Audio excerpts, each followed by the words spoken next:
same spot. She the one that bring them raindrops. So I'm going to be making this tutorial as if you are new to Photoshop.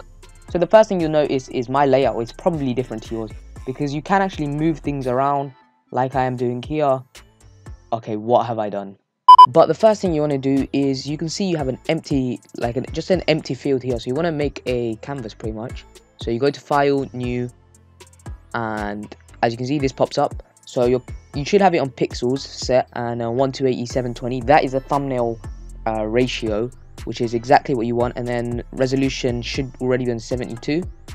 And background color doesn't really matter, but I think by default it's going to be on white. And there you go. As you can see, okay, mine is blue, which isn't really a problem. I'm actually going to move this over like here, so it's not on the way. So yeah, if yours is blue like mine for whatever reason, you can just edit fill foreground color, and there you go. So it will be white. Yours will probably be white. My color was blue for the thumbnail I was actually making earlier. So I actually have two images that I'm going to use, one for like the floor and one for like the background. So I'm going to show you these right now, which I'll just open in a separate file. So here's one and here's the other. Now, as you can probably tell, the dimensions of these are going to be different. So when you are looking for images, make sure that you try and get one in this size, but it doesn't matter if you can't. Next, what you want to do is you want to drag this photo and put it onto your project over here. So you'll probably be able to tell that this is not the right size. So what you want to do is you want to drag it into the middle. To do that, just go into the move tool, and then you want to drag it into the middle, and then hit Control and T, and this is the resize button. Now the important thing is you want to hold the shift key, and this will make sure that you don't like stretch it out of proportion, because you'll see if I stretch it without holding shift, it will be out of proportion. That's not what you want. So Control Z is to undo, and then you want to hold the shift key and you want to drag it to make it the right size.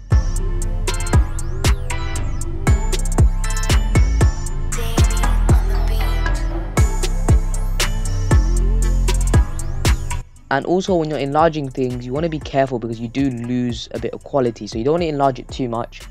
And there we go. So this is my image. Your one might already be the right sizes, which is 1280x720 as our project was. And you'll be good in that case. But mine wasn't, so you just have to stretch it into the right size and exactly how you want it, which is like this. Now once we've done that, we can literally just get rid of this because we don't need it anymore. And then we just have this and this. Now this is obviously a different method to how he does it, because he uses Fortnite images and he makes his ones, but this is just an alternative method which I think looks really nice. Then you want to come over to this image, which is your second image, and how you're going to pick these images, you can even use the same ones, which you see the titles of each one was here and before. You can just use the same images that I'm using, or just find different ones, but this one is going to be like the ground, and this one is going to be like the forest trees, which we're going to use.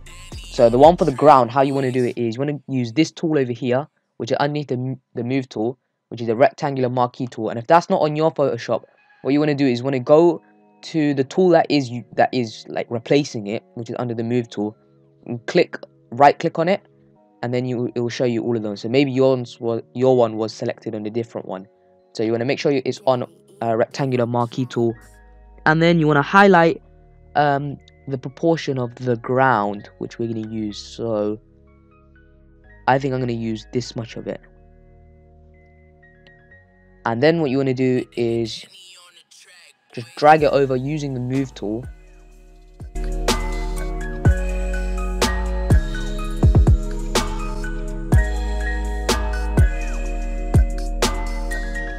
Then you want to hold Control and click T again to get the size, and drag it into the middle, and holding the shift key you want to size it.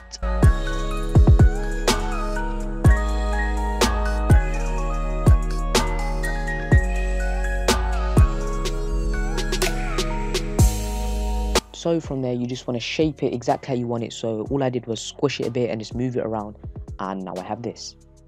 Once you've done that, you want to make sure you've selected the layer of the grass, and you want to click this button over here. So then you want to go over to your paintbrush tool, make sure you have selected the first one over here, and you want to make the brush a respectable size using the square bracket on your keyboard, which is about this big.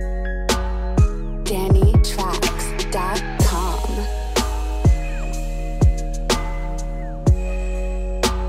And then you want to make kind of an arc shape using, using your rubber. So Control Z is to undo, and that is going to be really handy doing this. I'm just going to skip ahead until I've got it exactly how I want it. So I'm done now, and this is exactly how I want it. So you want it to have a bit of a curve, and so this is going to be the ground, and then this is going to be the background, but obviously we're going to blur things out and make it look perfect. What I'm going to do is hit this button, curves, and then hit this down here.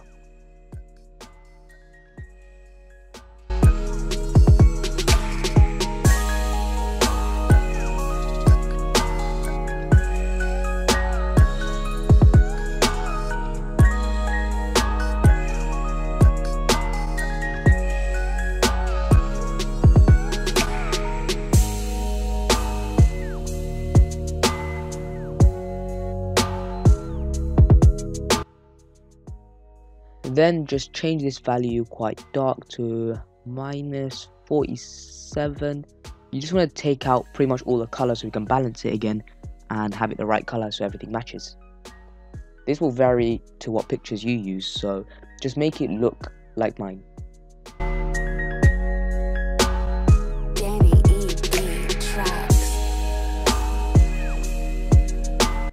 Then you want to click this bottom color, which is white, or it might be different on yours. Double click it to bring up this, and you want to change it to the exact values that I'm going to pop on screen right now. So I'll just leave this on screen so you can copy this down. Just pause it and you can copy this down onto your Photoshop, and then you want to hit OK.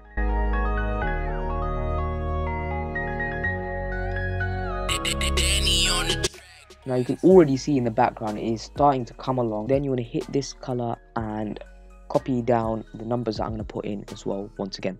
There you go, just want to copy this down. Then you want to make a new layer by clicking this button over here and make a brush a bit bigger, and you want to pretty much just place this where there would be light in your image. So mine is just going to be down the center.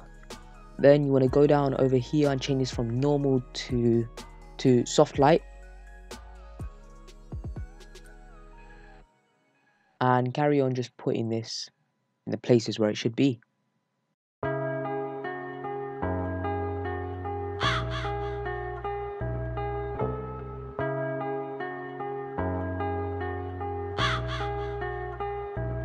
Once you have done that, you want to come over to the effects tab again, and you want to hit curves. Make this a bit brighter by putting this up a bit, and then making a point here and just bringing it back towards the line. Once you're at this stage, you're pretty close to being complete. So the next thing you want to do is you want to come over to your two layers here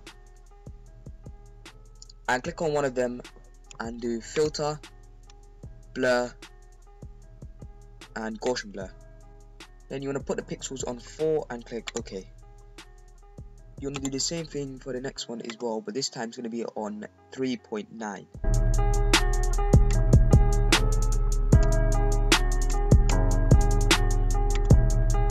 So now we've got that blurry background. The next thing is to put in a character. So you want to get this from your game, or however you want to do this. You can even get it off Google Images, but I've got one and I'm just going to put it in right now. So as you can see, mine is right here, and you just want to position it exactly how you want it. If you don't have to crop someone out of an image, then all you have to do is use this tool, this polygonal lasso tool, and from the image you want to go around. So you want to like kind of stencil around like this. So obviously I'm doing this rough on purpose just to show you. And then you're going to hit Control C, Control V, and then you can just delete the other layer, so you'd get this. So this is what I cropped out of the image. But of course we are just going to use this. Now one thing you'll realize in every Dakotaz thumbnail is he has like lights, not lights, but like fades of color all around it, and it gives a nice effect, and that's one thing that makes his thumbnails really unique. A bit like, you know, like this. So I already have some ready, and I'm just going to put them in right now. So you can see the first one is this. I've just put it on a white canvas just so you can see how it looks. So how you want to do this is you want to create a new layer clicking this button here, and then you want to get your paintbrush tool out, and you want to make it the right size to have like splashes of color. So for the first one we're going to do blue, and I'm going to show you exactly just what it looks like. So you want to get nice bright blue like this and put in your color like so, but I'm going to put in one that I've already done so I can put this in and show you what it looks like. So once you put yours in, it should look like this. Now this is way too bright and it overpowers the whole image, so what you're going to do is you're going to put the opacity down to 32. So this is what mine looks like. Then for the next one, you want to create another new layer. So every time you use, you want to create a new layer, and you want to have a purple one this time. So this purple right here doesn't need to be the exact same as me, just it needs to look roughly this color. And again, you want to do the same thing on this new layer.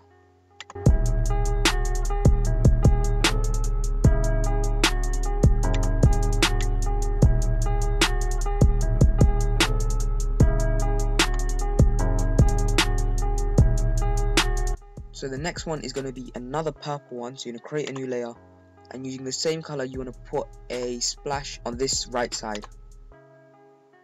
And this one you'll put the opacity down to 34. Then for the next one you want to create a new layer once again, and now you want to get now for this color it is very exactly what you want, so you want to copy down this into your Photoshop and get this exact color. So you want to copy down this color exactly, and then the next splash is going to go on the purple. So one in this side here and one on this side here. And the opacity of this one you want to be 35. Now this layer you want to put underneath all of these color layers and underneath the character as well. Otherwise it will put a orange light on the character, and that's not what you want. Now one thing I'm going to point out is you don't need to do splashes exactly how I'm doing it. You can just play around with it and just make it look nice how you want. Here we have one more splash that's just going to go at the top, just to add that little bit of colour. So you want to create one more layer.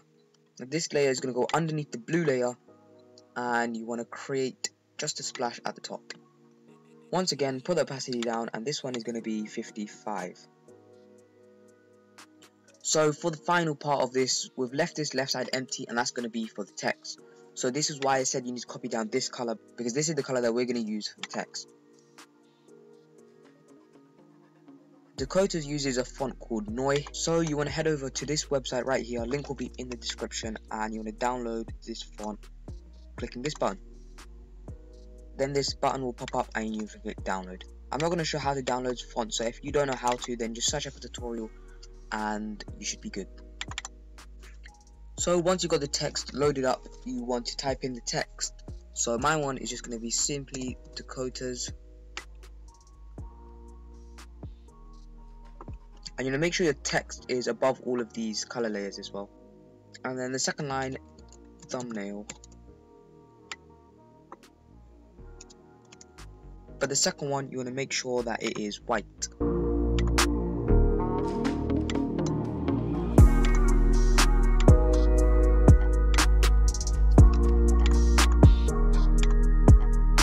So then you sort of resize things to make them the right size, and I usually like to make them exactly the same size. So if you go to the first layer and just make it bigger, it honestly depends on how long your text is. And then that's it. That is the Dakotaz thumbnail tutorial. An alternative to this text is the bold font. This one looks really good as well. It's quite similar to Dakotaz's font, and this is one that I actually prefer. I'll leave a link to the bold font as well in case you want to download that one. So as you can see, I placed it in now, and there we go. That is complete. So I'll leave a link to both of these in the description, so you can pick whichever one you want. Also, I know a lot of you have been wanting this video from the other ones that I made. So if this did help you, then leave a like, subscribe, and peace.